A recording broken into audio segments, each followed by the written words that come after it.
Assalamualaikum warahmatullahi wabarakatuh. Halo para penjelajah misteri. Selamat datang di Galeri Misteri, tempat di mana kisah pesugihan, santet, tumbal, dan peristiwa lainnya yang akan kami sajikan di sini. Sebelum cerita dimulai, jangan lupa dukung channel ini dengan cara menekan tombol like, subscribe, dan aktifkan lonceng notifikasinya agar kalian tidak ketinggalan kisah-kisah misteri terbaru dari kami. Mari kita mulai ceritanya. Pintu-pintu ditutup hampir bersamaan saat matahari tenggelam, bukan karena angin, tapi karena ketakutan yang sudah menjadi kebiasaan. Jatmika Wirasena menyadari itu dari langkah pertamanya di desa Kedung Lueng.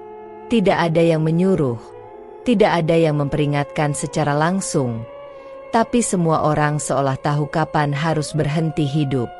Langkahnya terhenti di tengah jalan tanah yang mulai gelap.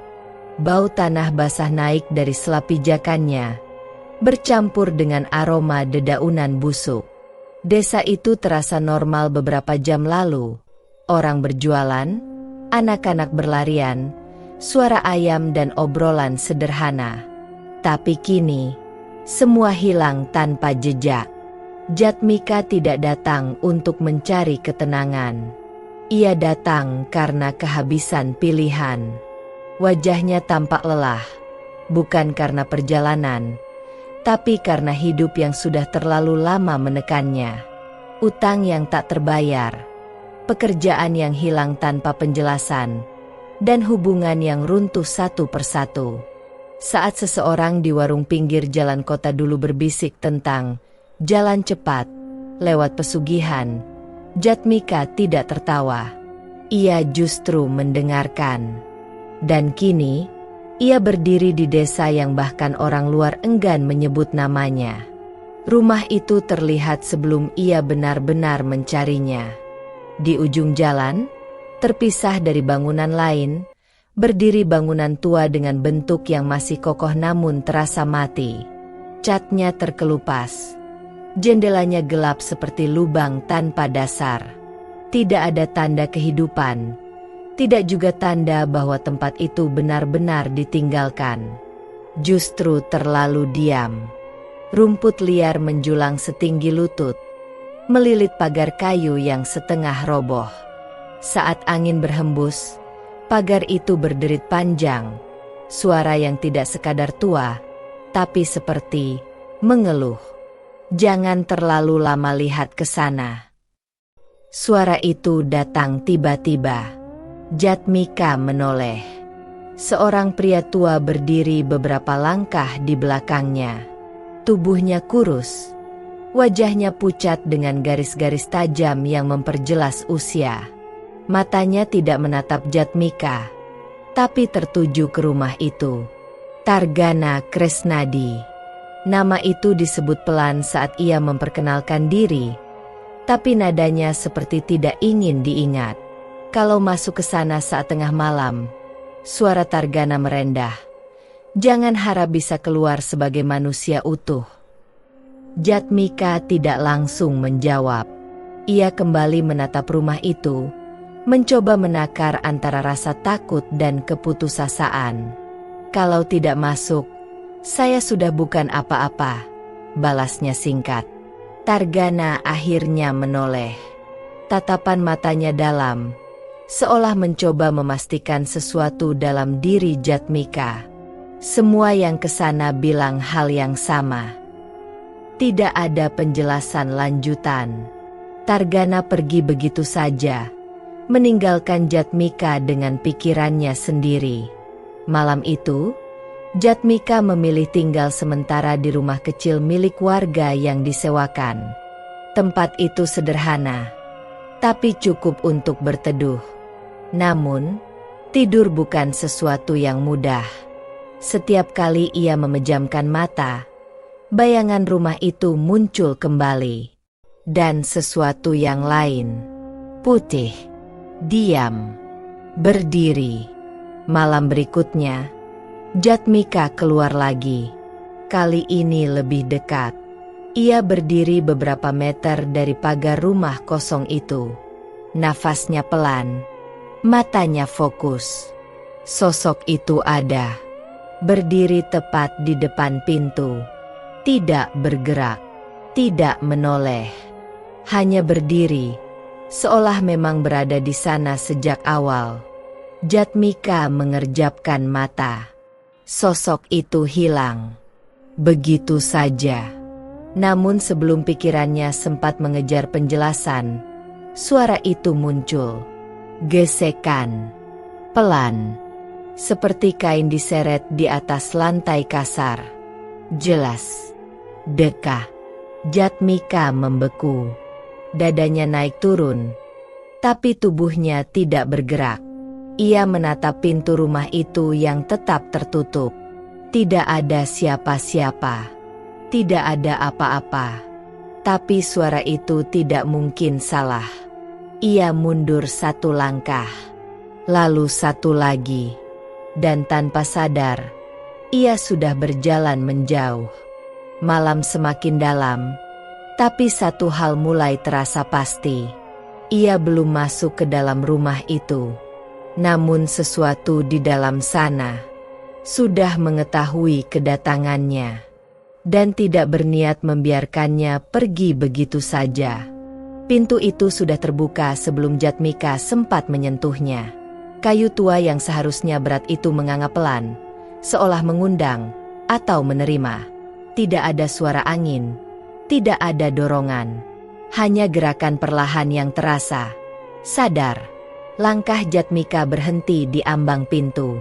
Udara dari dalam rumah itu berbeda, lebih dingin, lebih pekat, seperti mengandung sesuatu yang tidak kasat mata.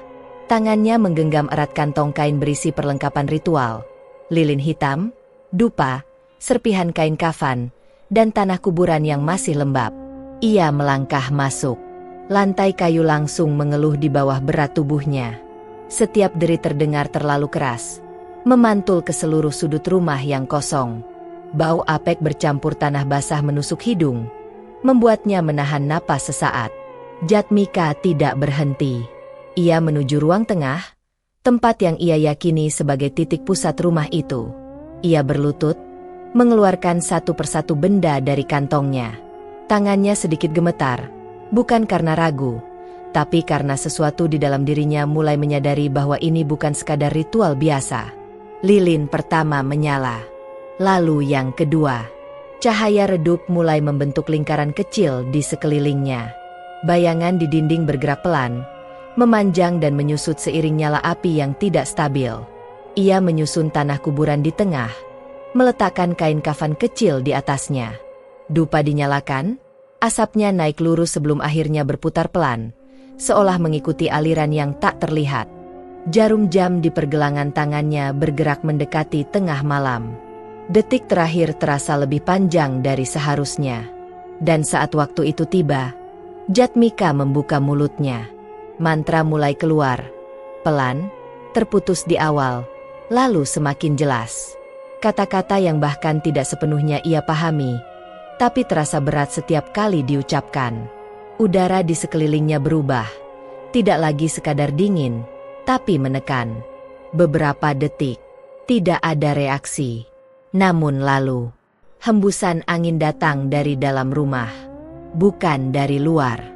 Api lilin bergetar keras, hampir padam. Asap dupa berputar liar, membentuk pola yang tidak beraturan. Suara mulai muncul, samar, seperti bisikan banyak orang yang berbicara bersamaan dalam jarak jauh. Jatmika berhenti membaca. Napasnya tertahan. Grek. Suara itu datang dari belakang.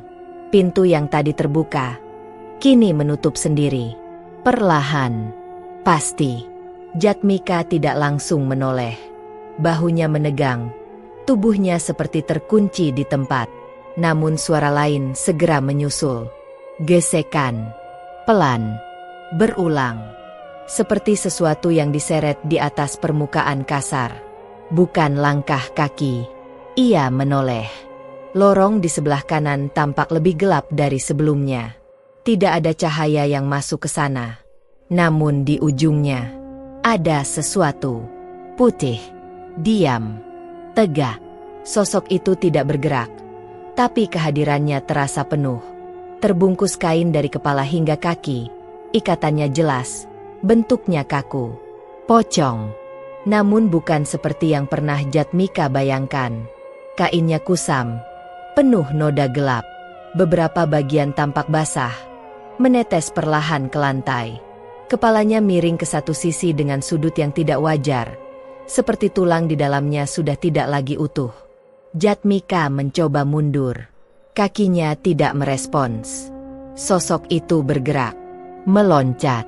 Sekali, suara kain bergesek lantai terdengar jelas. Lalu lagi, jarak di antara mereka menyusut tanpa bisa dicegah. Setiap lompatan terasa lambat, tapi pasti. Dan ketika akhirnya berhenti tepat di hadapan Jatmika, udara di sekitarnya menjadi beku. Tidak ada suara, tidak ada gerakan. Hanya bau tanah dan sesuatu yang membusuk. Dari dalam balutan kain itu, suara muncul. Serak, dalam. Seperti berasal dari rongga yang kering. Perjanjian dimulai. Semua lilin padam dalam 1 detik. Gelap menelan ruangan. Dan dalam kegelapan itu, lantai berderit di banyak titik. Dinding seperti bernafas. Langit-langit bergetar pelan. Rumah itu tidak lagi diam. Ia hidup. Dan Jatmika berada di dalamnya. Jalan keluar itu selalu ada. Terlihat jelas, bisa dilangkahi, bahkan terasa nyata di bawah kaki. Tapi setiap kali Jatmika mencoba menjauh, sesuatu berubah tanpa suara. Langkahnya pernah membawanya melewati batas desa, melewati sawah kering dan jalan berdebu yang seharusnya mengarah ke kota. Ia berjalan lama, cukup lama hingga napasnya berat dan keringat membasahi punggungnya. Namun ketika ia mengangkat kepala, yang berdiri di depannya bukanlah jalan besar, melainkan pagar lapuk yang sama. Rumah itu selalu kembali ke sana. Ia mencoba cara lain. Menumpang motor seorang warga yang melintas. Pria itu tidak banyak bicara. Hanya mengangguk saat Jatmika meminta diantar keluar desa. Mesin menyala, roda berputar, angin menerpa wajahnya. Namun beberapa menit kemudian, motor itu berhenti. Tanpa penjelasan. Saat Jatmika turun dan melihat sekeliling, jantungnya langsung mengeras. Halaman rumah kosong itu lagi. Saat ia menoleh untuk bertanya, pria tadi sudah tidak ada. Tidak ada suara motor menjauh. Tidak ada jejak ban. Seolah ia tidak pernah ada. Teror itu tidak memberi jeda. Setiap malam, tepat saat waktu jatuh ke tengah, sesuatu muncul. Tidak selalu dengan suara. Tidak selalu dari arah yang sama. Kadang Jatmika terbangun dengan sensasi ada yang mengawasinya. Matanya terbuka perlahan, dan di sudut kamar sempit tempat ia tidur, sosok itu sudah ada. Berdiri, diam, tidak mendekat, tapi cukup dekat untuk membuat napasnya terhenti. Malam lain, saat ia mencoba bersembunyi di bawah selimut, suara itu datang dari balik pintu. Gesekan pelan, berulang. Seperti kain yang terus ditarik di atas lantai. Ia menahan diri untuk tidak membuka, tapi suara itu justru berhenti tepat ketika tangannya menyentuh gagang. Dan saat pintu terbuka, tidak ada apa-apa. Hanya lorong kosong, dengan jejak lembab yang memanjang ke arah dalam rumah. Namun yang paling menakutkan bukan kemunculannya, melainkan jaraknya. Setiap malam, semakin dekat, semakin nyata. Jatmika mulai kehilangan batas antara sadar dan tidak. Waktu terasa melompat tanpa peringatan. Ia pernah tertidur di kursi, lalu terbangun di depan rumah kosong itu tanpa ingat bagaimana ia sampai di sana. Tangannya kotor. Tanah menyelip di sela kuku, menghitam dan berbau lembab. Ia menggosoknya berkali-kali, tapi bau itu tidak hilang. Suatu pagi, saat cahaya matahari masuk tipis melalui jendela, ia merogoh saku bajunya. Ada sesuatu di dalamnya. Seikat rambut, panjang, kusam, dan jelas bukan miliknya. Jatmika membawanya ke Targana Kresnadi. Pria tua itu menerima tanpa banyak ekspresi. Hanya menatap benda itu cukup lama sebelum akhirnya menghela napas pelan. "Kamu sudah dipilih," ucapnya datar. "Ini bukan lagi soal ingin atau tidak." Kata-kata itu tidak memberi jawaban, hanya menambah beban. Jatmika pulang dengan kepala penuh tekanan. Ia tidak ingin percaya, tapi semua yang terjadi tidak bisa dijelaskan dengan cara lain. Malam kembali datang, dan kali ini rumah itu terasa berbeda. Lebih penuh, lebih sempit, seolah ada sesuatu yang bertambah. Saat ia melangkah masuk, udara langsung terasa lebih berat. Lilin yang ia nyalakan bergetar kecil, meski tidak ada angin. Lalu ia melihatnya. Satu sosok, duduk di sudut ruangan, terbungkus kafan. Diam, tidak bergerak. Jatmika mundur selangkah. Namun sebelum ia sempat bereaksi lebih jauh, bayangan lain muncul di sisi ruangan. Satu lagi, dan satu lagi. Mereka tidak datang dari pintu, tidak juga dari lorong. Mereka sudah ada di sana. Jumlahnya bertambah tanpa suara. Semua menghadap ke arahnya. Tidak ada wajah yang terlihat, namun arah kepala mereka jelas. Mengunci, menunggu, dan di antara mereka, sosok pertama itu berdiri, paling dekat, lebih dekat dari sebelumnya. Tidak bergerak, tapi terasa paling hidup. Jatmika tidak lagi merasa hanya dilihat. Ia merasa dihitung, diperhatikan bukan sebagai tamu, melainkan sebagai sesuatu yang sedang dipersiapkan. Dan untuk pertama kalinya, satu kesadaran muncul tanpa bisa ditolak. Ini bukan tentang kekayaan, bukan tentang harapan. Rumah ini tidak memberi. Rumah ini mengumpulkan. Dan dirinya bukan lagi pengunjung, melainkan bagian yang belum selesai. Bisikan itu tidak pernah benar-benar berhenti, hanya berubah jarak. Kadang terdengar jauh, seperti datang dari dasar sumur yang tertutup. Kadang begitu dekat, seolah keluar dari dalam kepalanya sendiri. Jatmika tidak lagi bisa memastikan mana suara luar, mana yang lahir dari pikirannya. Tumbal. Satu kata itu muncul berulang, menekan, memaksa. Tubuhnya mulai berubah. Langkahnya berat, napasnya pendek, dan bayangan di bawah matanya menggelap seperti kurang tidur berhari-hari. Ia mencoba tetap sadar, mencoba melawan sesuatu yang tidak bisa disentuh. Ia menghancurkan benda-benda yang tersisa dari ritual.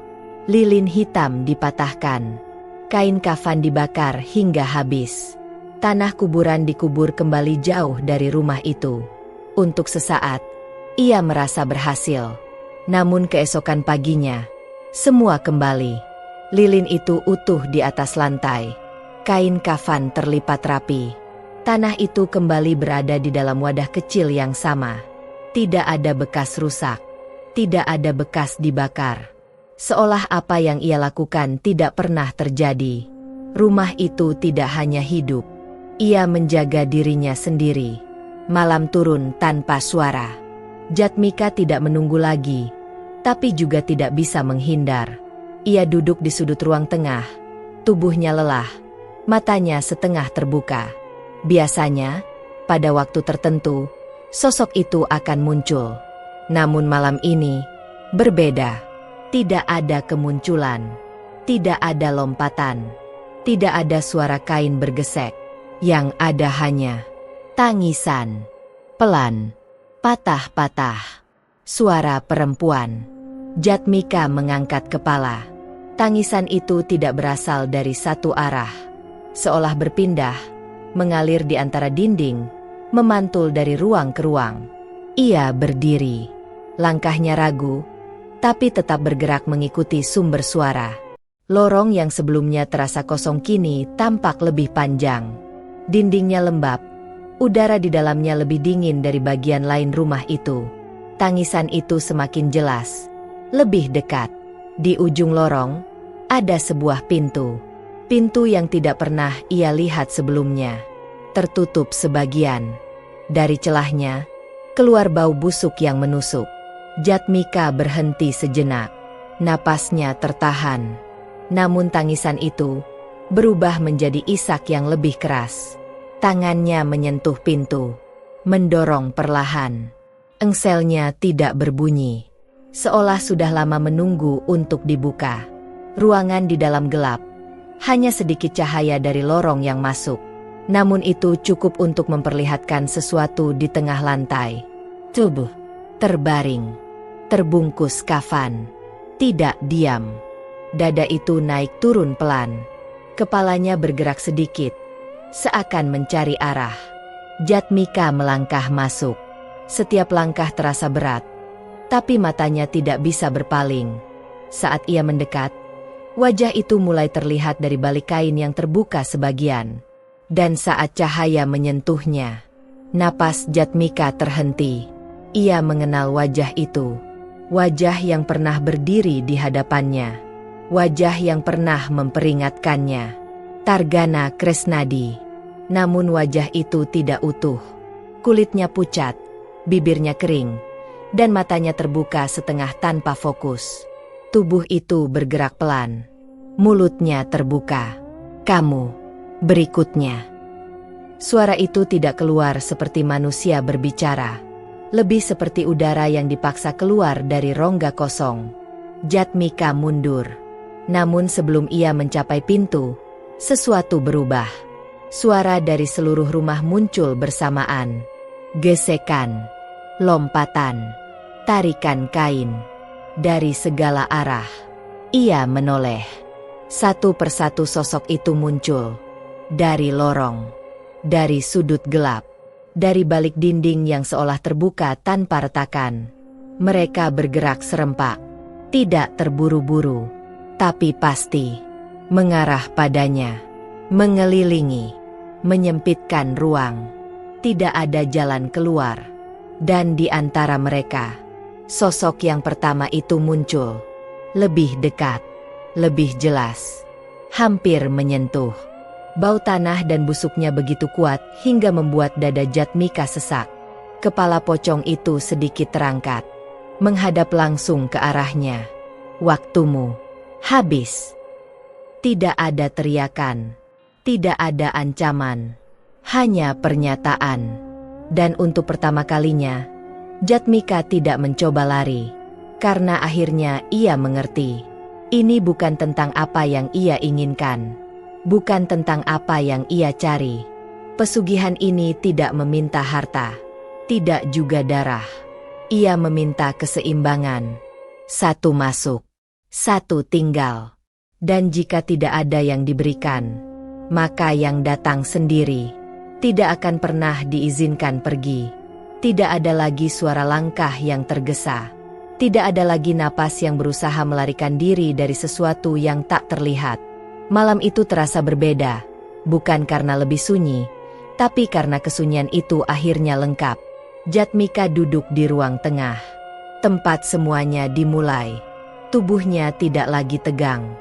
Wajahnya kosong, seperti seseorang yang telah berhenti mencari jalan keluar. Matanya menatap lurus ke depan, tidak berkedip, tidak gelisah. Seolah semua ketakutan yang sebelumnya memenuhi dirinya telah terkikis, atau mungkin diambil. Udara terasa lebih dingin dari malam-malam sebelumnya. Namun kali ini, tidak menusuk, tidak menekan, hanya diam. Lalu, tanpa aba-aba, satu lilin menyala. Api kecil itu muncul begitu saja di atas sumbu hitam yang tak tersentuh. Cahaya redupnya memantul di lantai kayu yang kusam. Beberapa detik kemudian, lilin lain menyusul. Satu persatu. Menyala dalam urutan yang sama seperti saat ritual pertama dilakukan. Tidak ada tangan, tidak ada suara. Hanya nyala yang hidup dengan sendirinya. Jatmika tidak bereaksi. Ia hanya melihat dan menunggu. Suara itu akhirnya datang. Bukan dari luar, bukan dari lorong, tapi dari depan. Pelan, berat, Gesekan kain yang sudah ia kenali dengan terlalu baik. Dan saat ia mengangkat pandangan, sosok itu sudah ada. Tidak di ujung ruangan, tidak di balik bayangan, melainkan tepat di hadapannya. Dekat, sangat dekat. Pocong itu berdiri diam. Tubuhnya tidak lagi bergerak acak. Kainnya masih kotor, masih lembab di beberapa bagian, tapi kehadirannya kini terasa utuh, seperti sesuatu yang telah mencapai tujuannya. Untuk pertama kalinya, Jatmika tidak mundur. Tidak ada keinginan untuk lari. Tidak ada sisa tenaga untuk melawan. Hanya satu pertanyaan yang tertinggal. Dan akhirnya keluar. Apa yang harus aku lakukan? Suaranya pelan. Hampir tidak terdengar. Namun cukup. Sosok itu tidak langsung menjawab. Kepalanya tetap menunduk beberapa saat. Diam. Tidak bergerak. Waktu terasa berhenti di antara mereka. Lalu, perlahan, sangat perlahan, kepala itu terangkat. Gerakannya tidak wajar, namun tidak lagi mengejutkan. Seolah tubuh itu sudah lama tidak mengenal batas gerakan manusia. Kain di bagian wajah sedikit terbuka. Dan untuk pertama kalinya, Jatmika melihatnya. Wajah di balik balutan itu bukan lagi sekadar bayangan. Kulitnya rusak, sebagian menghitam, sebagian seperti mengelupas. Namun di balik kehancuran itu, masih ada sesuatu yang tersisa. Ekspresi. Sisa dari manusia yang pernah ada. Mata itu tidak kosong. Ia melihat langsung ke arah Jatmika. Dan dari celah kain yang terbuka, suara itu keluar. Terima. Hanya satu kata. Pendek. Namun tidak memberi pilihan lain. Tidak ada ancaman. Tidak ada paksaan. Hanya kepastian. Jatmika tidak menjawab. Tidak perlu. Matanya perlahan terpejam. Bukan karena takut. Bukan karena menyerah. Tapi karena akhirnya ia berhenti menolak. Detik itu juga, udara di dalam rumah berubah. Lebih dalam. Lebih berat. Namun tidak lagi melawan. Dan sesuatu di dalam diri Jatmika berhenti bergerak. Pagi datang seperti biasa. Cahaya matahari menyentuh desa Kedung Lueng tanpa hambatan. Suara ayam kembali terdengar. Beberapa warga mulai membuka pintu rumah mereka. Tidak ada yang tampak berbeda. Tidak ada yang terasa aneh. Rumah di ujung desa itu masih berdiri. Dindingnya tetap kusam. Jendelanya tetap gelap. Pintunya tertutup rapat. Namun di dalam, tidak kosong. Di ruang tengah, tepat di tempat lilin pernah menyala, berdiri satu sosok. Diam, tegak, terbungkus rapat, menghadap ke arah pintu. Tidak bergerak, tidak bersuara. Namun kehadirannya penuh. Seolah menunggu sesuatu yang pasti akan datang. Dan di kejauhan, di jalan tanah yang mengarah ke desa, seorang pria berjalan pelan. Langkahnya ragu, tapi terus maju. Wajahnya lelah. Matanya penuh harapan yang hampir habis. Ia tidak melihat ke kiri atau kanan. Hanya lurus ke depan. Ke arah rumah itu. Sama seperti dulu. Dan rumah itu tidak pernah menolak. Tidak pernah menutup diri. Ia hanya menunggu. Dan ketika seseorang datang dengan cukup putus asa, ia selalu menerima.